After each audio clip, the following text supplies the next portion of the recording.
Di antara nikmat yang sering kita nggak sadari itu adalah nikmat Allah menyelamatkan kita dari banyak kerugian.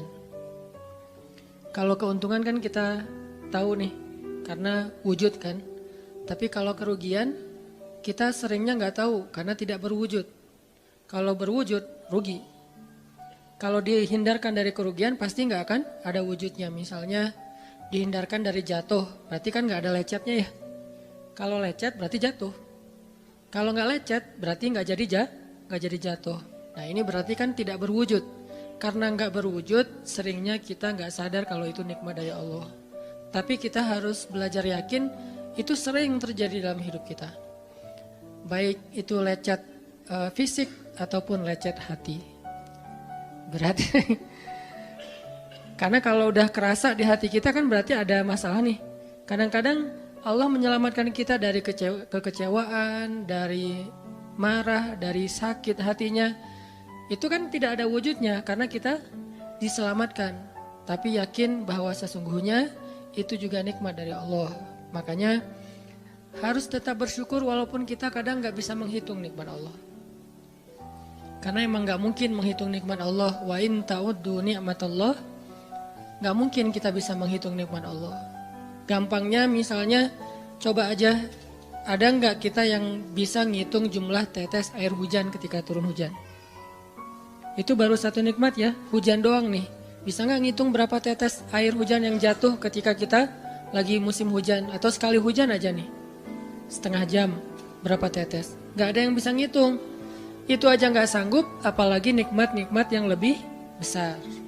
Nah, jadi tetap walaupun kita nggak sadar nikmat Allah apa, tapi kita pakainya bukan cuma dengan logika.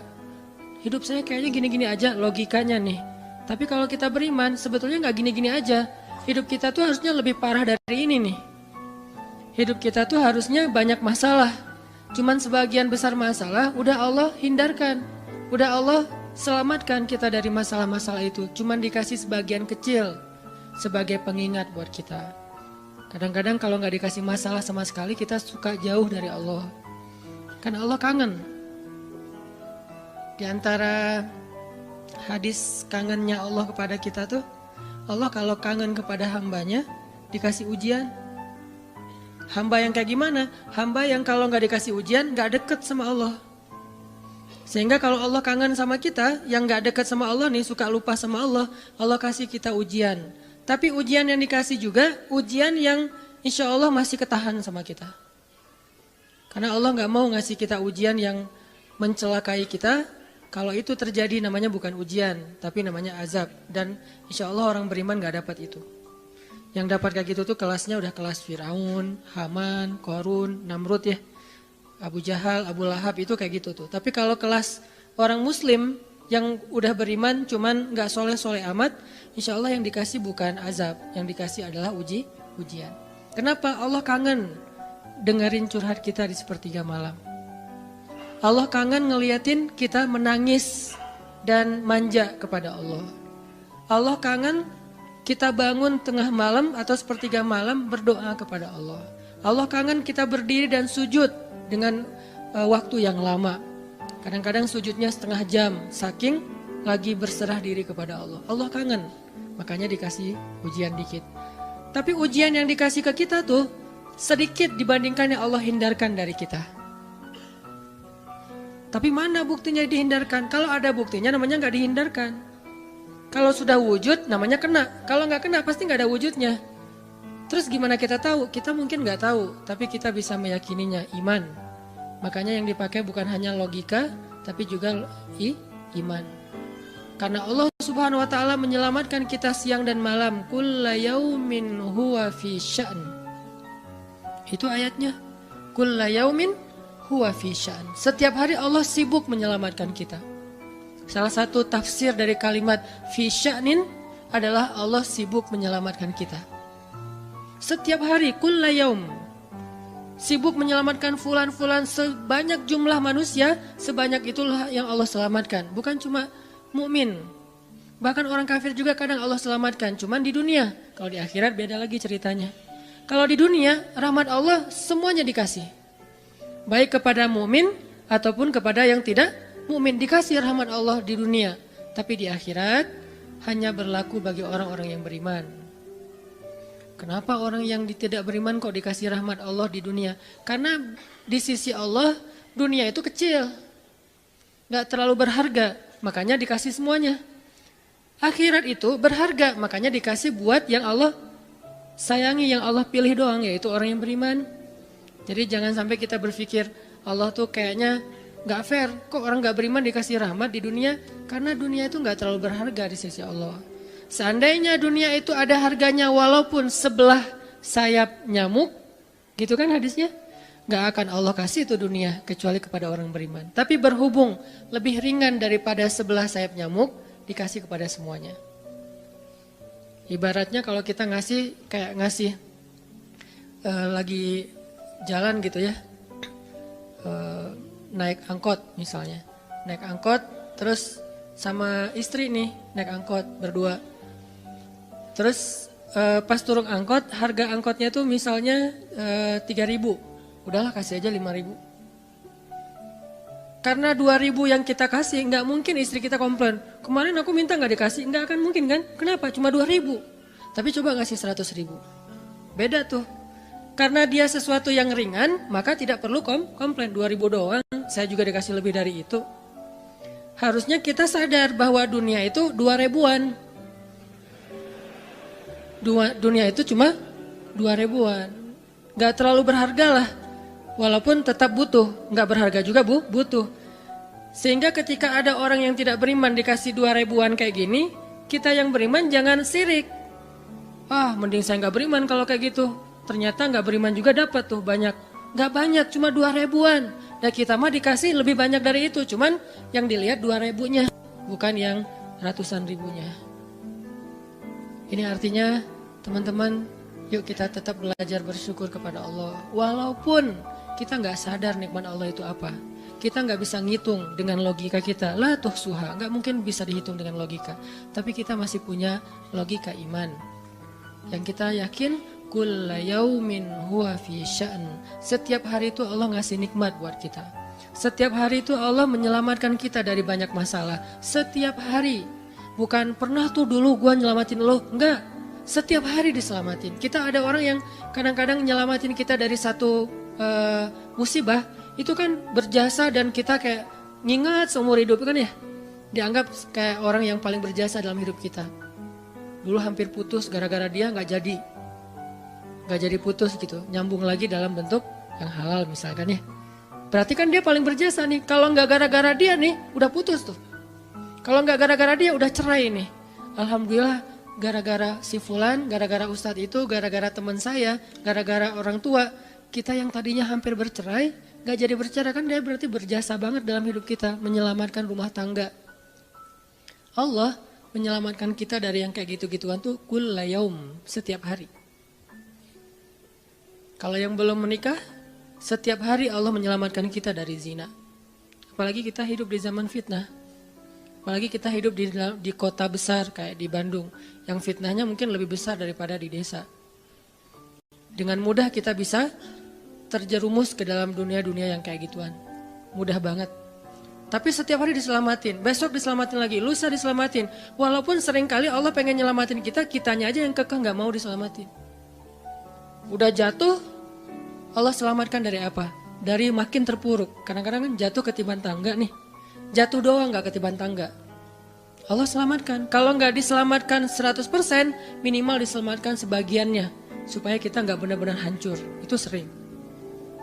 Yang pernah merasakan masa-masa kelam di masa lalunya, harusnya kan ketika kita dulu kayak gitu, kita mungkin udah mati kali ya. Yang sering tawuran misalnya. Yang sering tarung di jalan, alasannya alasan sepele gitu. Kayak kemarin saya pas ke Jakarta ada acara di daerah Bintaro tuh, lagi jalan, ada tawuran pelajar. Pada bawa golok, bawa samurai, bawa celurit, segala macam. Kita agak-agak kaget karena kita platnya plat D gitu kan. Agak bahaya nih di Jakarta soalnya. Langsung kita gimana nih plat D, masa mau ditutup pakai tangan, gak mungkin kan ya, mobil. Akhirnya la haula aja. Coba bayangin, Mungkin sebagian kita pernah ngalamin masa kayak gitu dan mungkin lebih parah. Yang kayak gitu-gitu mah udah jadi kayak sarapan lah. Kalau nggak makan siang, kayak gitu-gitu. Udah sering. Kenapa masih bisa selamat dan sekarang bisa duduk di masjid? Kalau bukan karena Allah menyelamatkan kita.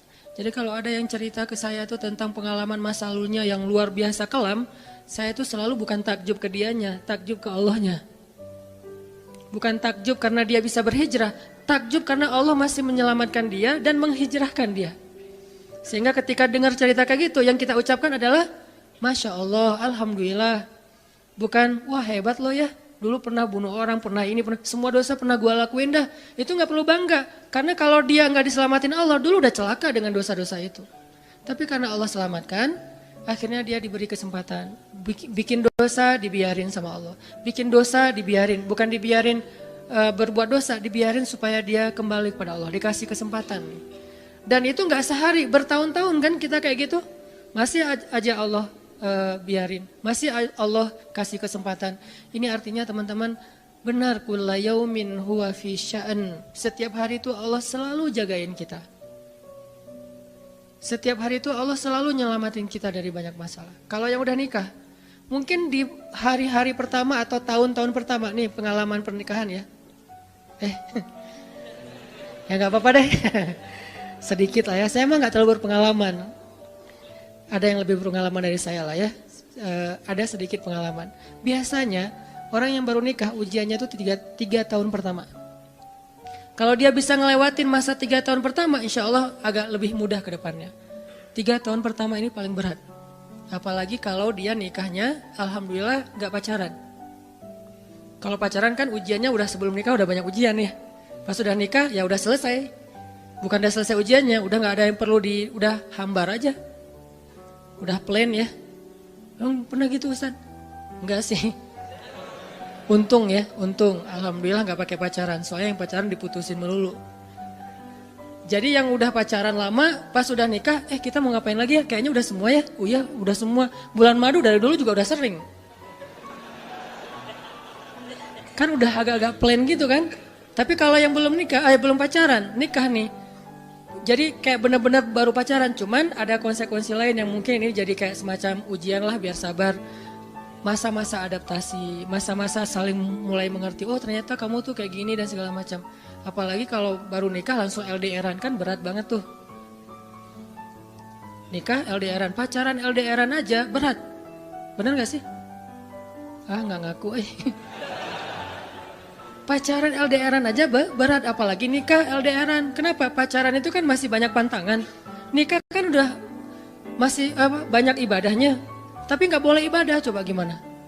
Nggak sengsara tuh, merana kan? Harusnya boleh, tapi nggak boleh. Yang tadinya nggak boleh aja sengsara, apalagi udah boleh. Nah ini artinya setiap hari dalam tahun-tahun pertama pernikahan kita bisa aja mengatakan, udah deh, saya talak kamu. Apalagi laki-laki. Kalau nggak sabar dikit keluar kata-kata talak. Kalau udah keluar nggak bisa ditarik lagi tuh. Karena kalimat itu walaupun guyon tetap kena kan.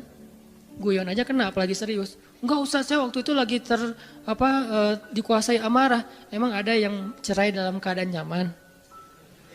Kita talak yuk gitu. Nggak ada kan. Yang namanya cerai pasti marah tuh.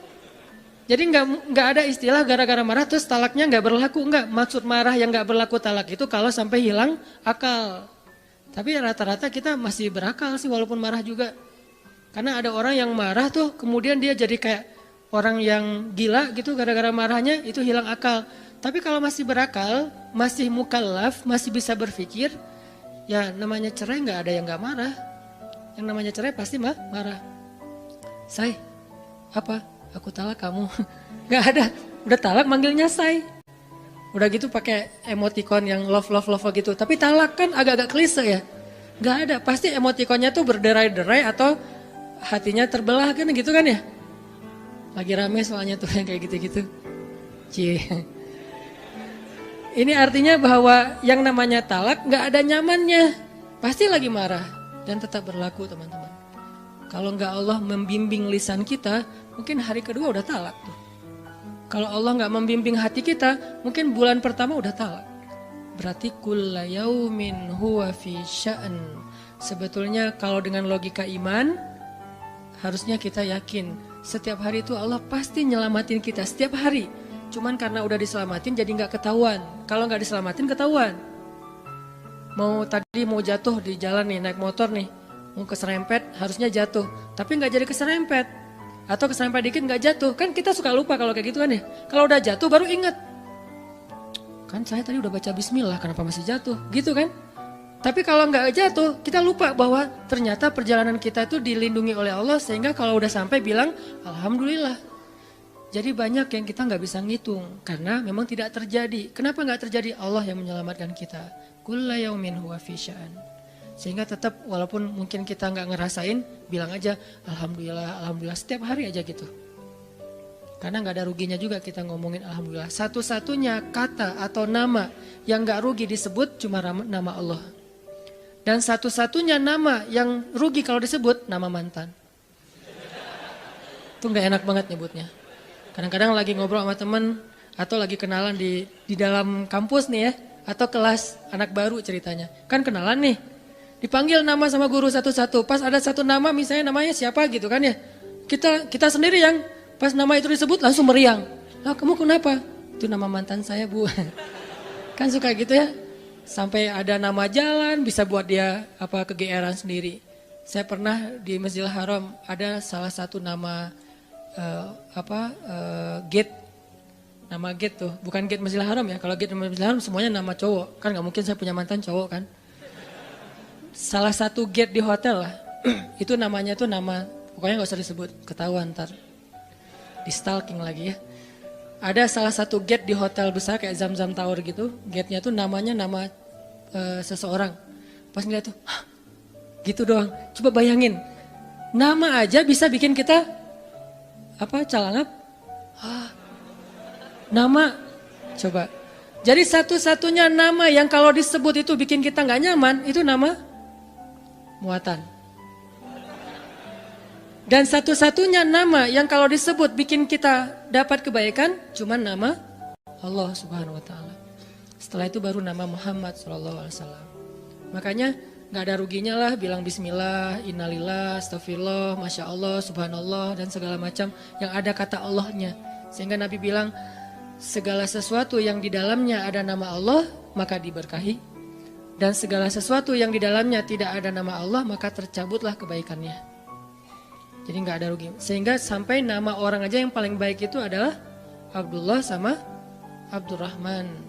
Walaupun manggilnya Dul, El, tapi tetap namanya bagus nih, Abdullah, Abdurrahman. Kepanjangan prolognya. Tapi ada hubungannya. Allah itu kalau kangen sama kita, Allah kasih kita ujian. Makanya jangan bikin Allah ngasih kita ujian kalau kangen, tapi ngasih kita nikmat. Kenapa Allah kasih kita nikmat? Soalnya kita udah biasa, nggak perlu diuji juga, udah tetap setiap malam tuh curhat sama Allah. Bukan pas lagi banyak masalah doang baru curhat. Kalau pas banyak masalah doang baru curhat, berarti pas kita lagi normal, kita lama tuh nggak ketemu Allah, nggak pernah miss call Allah, nggak pernah japri Allah, nggak pernah curhat ke Allah, nggak pernah DM. Kan Allah kangen nih. Kemana ya dia? Kok nggak pernah DM saya? Kok nggak pernah miss call saya? Kok nggak pernah japri ke saya? Padahal online-nya sering loh. Tapi kok nggak pernah ke saya? Nih online-nya masih apa nih? Kan Allah suka gitu sama hambanya. Walaupun dengan analogi sosmed ya. Tapi Allah tuh perhatian banget sama kita. Allah nungguin kita datang. Setelah sekian lama kita cuek sama Allah, tiba-tiba kita baru niat mau datang. Duh, udah lama juga ya saya belum japri ke Allah. Baru gitu doang, belum diketik nih, belum typing. Baru niat doang nih, Allah udah bahagia coba. Allah kok baik banget ya sama kita ya. Seolah-olah Allah butuh kita, padahal gak sama sekali loh. Ghaniyun anil alamin. Allah tuh gak butuh kepada siapapun di antara hambanya, gak butuh sama sekali. Tapi kayak seolah-olah Allah tuh yang butuh banget sama kita. Saking baiknya Allah. Allah itu raufun, rahimun, karimun, jawadun. Apalagi latifun. Nah latifun Allah tuh. Sangat pengen dekat sama hambanya. Itu Allah. Udah lama pergi nih. Sibuk dengan semua orang dijapri, semua orang dia chat sampai tengah malam chat sama orang lain. Tapi Allah gak pernah dijapri. Allah tungguin. Kalau manusia mungkin kita bisa nyebutnya kayak kesepian gitu. Tapi Allah kan gak mungkin kesepian. Tetap aja Allah nungguin seperti orang yang kesepian. Saking kangennya sama kita coba. Begitu kita ada masalah datang ke Allah. Allah gak bilang giliran sekarang aja lo datang. Enggak kayak gitu Allah. Langsung Allah dekap. Langsung Allah, ada apa hambaku? Hal min dihaja. Apakah kamu butuh sesuatu? Hal min taib. Apakah kamu mau diterima taubatnya? Hal min mustaghfir. Apakah kamu mohon minta ampun? Allah tanya kepada kita setiap malam. Dicuekin lagi, dicuekin lagi.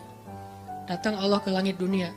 Harusnya kan Allah suruh aja malaikat kasih tahu ke dia supaya berdoa. Enggak, Allah yang langsung turun. Ibaratnya Allah yang ngejapri kita. Enggak dirit juga. Setiap malam japri, setiap malam enggak dirit. Padahal online-nya, lasinnya tuh per setiap jam bahkan setiap menit dia online terus. Tapi yang Allahnya enggak dirit, ketimpa lagi tuh. Marahkah Allah? Enggak. Kalau Allah marah, pasti kita udah celaka dari dulu juga. Karena kalau Allah udah marah, maka perhatikanlah kaum-kaum sebelum kalian, kata Allah. Perhatikanlah kaum-kaum sebelum kalian, Ad, Samud, atau tokoh-tokoh sebelum kalian, Firaun, Haman, Namrud, dan seterusnya. Perhatikan kalau Allah udah marah nih. Berarti Allah belum marah sama kita. Tapi jangan sampai batasan waktu yang Allah buat itu kita lewatin, itu bahaya. Karena kalau Allah sudah menentukan waktunya, gak bisa ditolak lagi sama kita.